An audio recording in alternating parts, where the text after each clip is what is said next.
Shalom saudaraku yang terkasih. Waktu saya mikir firman untuk share kali ini, saya teringat waktu saya sama Alena, sama suami saya lagi ke mall. Ya kita ada di toko baju. Terus saya berdiri nggak jauh dari Alena. Terus si Alena lagi biasa lah ya main-main baju gitu. Nah, nggak lama saya lihat ada dua anak kembar cowok, ya badannya lumayan besar, ya mereka deketin Alena. Ya mereka deketin Alena terus mereka sambil kayak nakut-nakutin gitu, dan Alena tuh langsung diem lihat mereka. Secara mereka tinggi, besar badannya, lebih gemuk jauh dari Alena waktu itu. Ya Alena diem liatin mereka, dan saya lihat dari jarak yang nggak terlalu jauh dari Alena itu dia lumayan takut ya ekspresinya, karena anak kembar itu dia kayak mau berusaha iseng-isengin gitu tendang-tendang kakinya Alena. Dan waktu saya baru mau samperin Alena, nggak lama tiba-tiba suami saya udah ada di depan Alena. Ya suami saya udah ada di depan Alena. Saudara tahu ya, suami saya badannya gemuk, besar, tinggi, dan Alena tuh langsung ngumpet di belakang kakinya, ya di belakang badannya. Dan dua anak kembar cowok itu waktu lihat suami saya, mereka langsung kayak kaget, dan mereka langsung kabur gitu. Ya mereka mengurungkan niatnya yang dari tadinya dia tendang-tendang Alena, ya mau isengin Alena. Mereka langsung kaget dan mereka puter badan terus mereka kabur. Ya. Saya teringat kisah ini ya. Jadi waktu saya ingat kisah itu, saya langsung ingat Tuhan pernah bilang soal ayat ini. Keluaran 14 ayat 14 ya. Tuhan akan berperang untuk kamu dan kamu akan diam saja. Ya. Ini ayat yang Musa kasih bagi bangsa Israel ya waktu mereka dikejar-kejar sama Firaun. Waktu mereka akan keluar dari tanah Mesir, ya Tuhan kasih ayat ini buat mereka. Tuhan akan berperang untuk kamu dan kamu akan diam saja. Oke, arti ayat ini tuh sebenarnya memang Tuhan akan berperang bagi kita, tapi saya berpikir apa benar bagian kita tuh cuma diam aja? Ya, apa benar bagian kita tuh cuma diam menunggu Tuhan menyelesaikan peperangannya bagi kita? Ya. Saya percaya kita pun pasti punya bagian sebenarnya. Ya, apa sih bagian kita? Ya, ini kisah yang kurang lebih mirip ya sama waktu Yosua di pasal 10.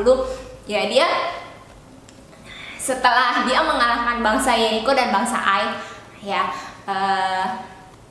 terus orang-orang dari kota Gibeon pun tunduk sama bangsa Israel. Ya, mereka ketakutan sampai mereka tuh minta sama Yosua, kami ikatlah persahabatan dengan kami.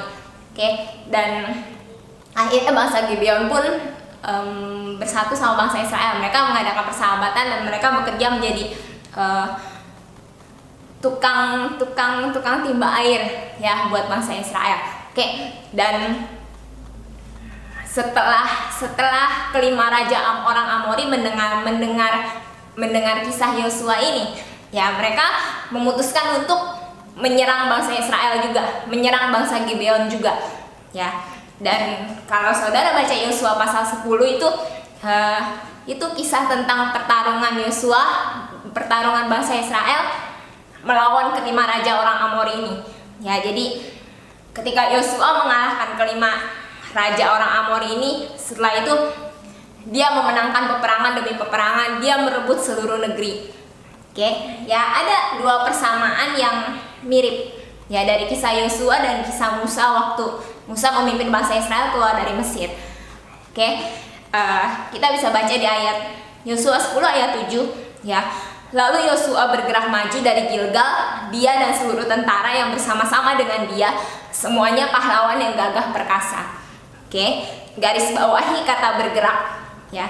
Lalu di Keluaran 14 ayat 8 ini kisah Musa dan bangsa Israel sebelumnya. Ya, Demikianlah Tuhan mengeraskan hati Firaun raja Mesir itu sehingga ia mengejar orang Israel. Tetapi orang Israel berjalan terus dipimpin oleh tangan yang dinaikkan. Ya, ini ada dua persamaan antara Yosua dan Musa. Oke, bangsa Israel sama-sama bergerak. Ya, bangsa Israel sama-sama berjalan terus. Oke, saya percaya ketika Tuhan berperang bagi kita, ya, bagian kita yang pertama adalah kita harus bergerak. Ya, Musa dan Yosua sama-sama bergerak terlebih dulu sebelum mereka lihat Tuhan berperang bagi mereka. Oke, intinya kita nggak akan melihat Tuhan berperang bagi kita kalau kita menolak waktu Dia suruh kita untuk bergerak. Ya, kalau kita diam aja, kita nggak akan bisa melihat Tuhan berperang bagi kita. Oke, dan pada akhirnya kisah Yosua ini di pasal 10 ini ditutup dengan satu kemenangan yang luar biasa banget. Ya, di ayat 42 dibilang semua raja ini dan negeri mereka telah dikalahkan Yosua sekaligus, sebab yang berperang untuk orang Israel ialah Tuhan Allah Israel. Jadi waktu mereka berperang, Tuhan melempari musuh mereka dengan batu-batu besar dari langit. Ya, ini yang Tuhan maksud dengan Tuhan berperang bagi mereka. Sama persis dengan yang Tuhan lakukan di zaman Musa. Ya, Tuhan pun berperang bagi bangsa Israel.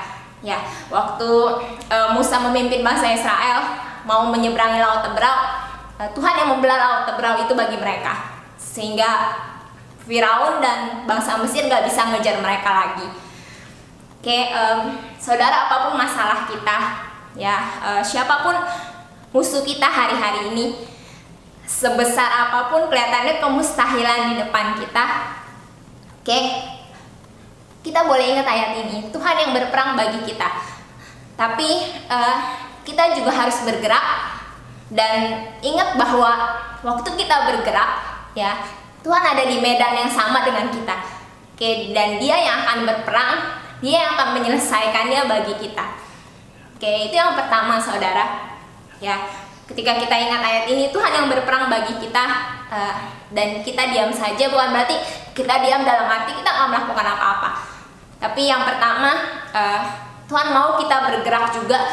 Tuhan mau kita bergerak terlebih dahulu. Ya, baru kita bisa lihat kalau Dia yang menyelesaikannya bagi kita. Dia yang berperang bagi kita.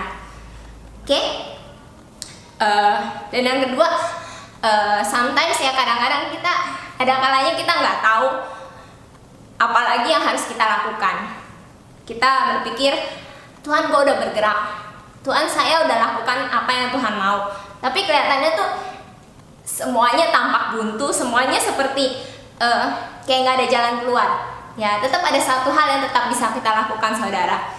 Ya, saya suka waktu saya baca ayat ini, Yosua 10 ayat 12 sampai 14. Ya, lalu Yosua berbicara kepada Tuhan pada hari Tuhan menyerahkan orang Amori itu kepada orang Israel. Ia berkata di hadapan orang Israel, matahari, berhentilah di atas Gibeon, dan engkau bulan di atas lembah Ayalon. Maka berhentilah matahari dan bulan pun tidak bergerak, sampai bangsa itu membalaskan dendamnya kepada musuhnya. Bukankah hal itu telah tertulis dalam kitab orang jujur? Matahari tidak bergerak di tengah langit, dan lambat-lambat terbenam kira-kira sehari penuh. Belum pernah ada hari seperti itu, baik dahulu maupun kemudian, bahwa Tuhan mendengarkan permohonan seorang manusia secara demikian. Sebab yang berperang untuk orang Israel ialah Tuhan. Ya, jadi ketika Yosua dan bangsa Israel berperang melawan 5 raja orang Amori itu, ya, Yosua bilang sama Tuhan, ya, Yosua minta sama Tuhan supaya matahari itu berhenti. Ya, matahari berhenti di atas Gibeon dan bulan itu di atas lembah Ayalon. Ya, ada penelitian yang menyebutkan bahwa ada satu hari yang terpanjang dalam sejarah. Ya, dan itu harinya itu benar-benar panjang banget, dan ternyata itu di zaman yang sama dengan zaman Yosua hidup. Ya, saya terlalu percaya kalau itu hari di mana Yosua bilang sama Tuhan, Tuhan hentikan matahari. Ya, saudara bisa bayangkan kita manusia cara biasa ya, kita bilang sama matahari, kita bilang sama bulan, kita suruh mereka berhenti, kita suruh mereka berhenti bergerak. Dan saudara tahu itu matahari dan bulan itu benar-benar berhenti. Jadi siangnya itu panjang dan mereka bisa bangsa Israel bisa ngalahin musuh-musuhnya, bisa melanjutkan peperangan mereka dalam kondisi yang terang. Oke, jadi kuncinya ada di ayat 12 saudara. Yosua berbicara pada Tuhan, meminta matahari dan bulan berhenti. Dan di ayat 14, belum pernah ada hari di mana Tuhan mendengarkan permohonan seorang manusia secara demikian. Oke, berbicara dan mendengar itu adalah soal hubungan. Ya, yang kedua yang bisa kita lakukan ya saat Tuhan berperang bagi kita. Oke, yang kedua adalah berlakulah sebagai anak. Oke, Yosua punya hubungan yang intim banget sama Tuhan. Ya, kita bisa lihat waktu dia masih jadi abdinya Musa, ya setiap kali Musa berbicara sama Tuhan, Musa kembali ke perkemahan, tapi Yosua tidak meninggalkan kemah itu. Dia tinggal di dalam kemah Tuhan. Ya, saya percaya Yosua punya hubungan yang intim banget sama Tuhan. Dia bisa berbicara sama Tuhan seperti seorang anak bilang sama papanya, gampang banget mintanya, Tuhan hentikan matahari, hentikan bulan.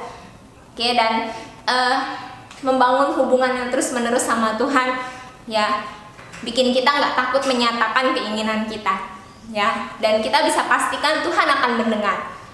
Oke, kalau saudara baca lanjutan ayat 14 tadi, ya ada kata-kata yang sama persis, sebab yang berperang untuk orang Israel ya Tuhan. Oke, Mazmur 37 ayat 4, dan bergembiralah karena Tuhan, maka Ia akan memberikan kepadamu apa yang diinginkan hatimu. Ya, mari saudara jadikan Tuhan itu satu-satunya yang membuat kita ngerasa cukup. Ya, cukup punya hubungan sama Tuhan. Kita yang lain itu seperti udah gak penting lagi. Ya, dan ketika kita punya hubungan yang benar-benar intim sama Tuhan, kita benar-benar jadikan Tuhan itu alasan kita satu-satunya untuk bersukacita. Ya, kita percaya apa yang kita inginkan, apa yang jadi kerinduan kita, ya Tuhan yang akan berperang bagi kita. Oke, saya akan tutup ya dengan satu kesaksian. Jadi kemarin itu biasa saya suka makan mie ya, suka makan mie di daerah Grogol sama Alena sama suami saya, dan biasa di depan tempat mie itu ada tukang es potong, ya. Dan ternyata waktu hari itu tuh kita makan nggak ada, ya. Terus Alena bilang, Mami es potongnya nggak ada. Oh ya udah, mungkin besok-besok dia lagi nggak jualan. Dan ternyata hari itu tuh hari dimana Alena tuh lagi pengen banget es potong, ya. Dan dia sampai ngerengek terus, dia bilang, Mami aku mau es potong, ya. Saya udah bingung, saya pikir ya udah kita beli es krim di Indomaret aja. Saya udah beliin es krimnya ya, tapi dia tetap ngerengek, dia mintanya tuh es potong. Ya, es potong yang saudara bayangkan untuk hari seperti ini kita nyari gerobak es potong tuh susah banget. Ya akhirnya saya sama suami saya sama Alena udah puter-puter naik motor dari Grogol balik lagi ke Jembatan 5, ya kan, saya susurin semuanya, angke, ya, Sawalio, Laksa, semuanya saya puterin, dan itu nggak ada sama sekali tukang es potong. Oke, suami saya udah keringetan gitu kan ya. Waktu saya bilang udah kita beli es bubble aja deh, Alena masih nangis gitu ya, maunya es potong. Dan akhirnya suami saya bilang udah nggak apa-apa, kita cari, ya pasti ada katanya. Dan akhirnya kita muter, kita ke Pancoran. Dan waktu di Pancoran tuh di pinggir jalannya saya ngelihat satu gerobak. Itu suami saya langsung teriak-teriak dari jauh ya, nah itu dia katanya. Saya pas lihat, ya ampun saudara, saya nggak pernah sebahagia itu ngelihat gerobak tulisannya es potong. Ya itu seperti apa, oase di padang gurun ya, tiba-tiba kok bisa ada ya, beneran ada saudara. Dan akhirnya kita puterin jalanan itu, kita sampai ke tukang es potong itu. Ya akhirnya Alena bisa beli. Ya itu tuh rasanya sukacita banget, bukan masalah ininya ya, bukan masalah saya bahagia banget, kita seneng banget waktu ngeliat tuh Alena tuh seneng banget, ya dia bisa dapetin es potong itu. Ya jadi saudara, saya percaya ini kerinduan Tuhan buat kita, ya. Apa yang menjadi keinginan hati kita, apa yang jadi kerinduan kita, Tuhan tuh rindu untuk kasih buat kita. Ya, waktu itu Tuhan seperti bilang kalau Bapa di dunia bisa kayak gitu, apalagi aku. Ya, percaya aja Tuhan yang berperang ganti kita. Ya, tapi kita tetap punya bagian. Ya, jangan diam. Ya, terus bergerak sesuai apa yang Tuhan mau. Dan yang kedua, ketika kita nggak tahu harus ngapain lagi, ya tetaplah berlaku sebagai anak. Kita bisa tetap bangun hubungan kita sama Tuhan. Ya, kita tetap pelihara hubungan kita sama Tuhan dan percaya aja. Waktu kita dekat sama Dia, ya kita akan ngalamin yang namanya Tuhan berperang bagi kita. Ya, Tuhan yang akan selesaikan semuanya bagi kita. Amin. Tuhan Yesus memberkati.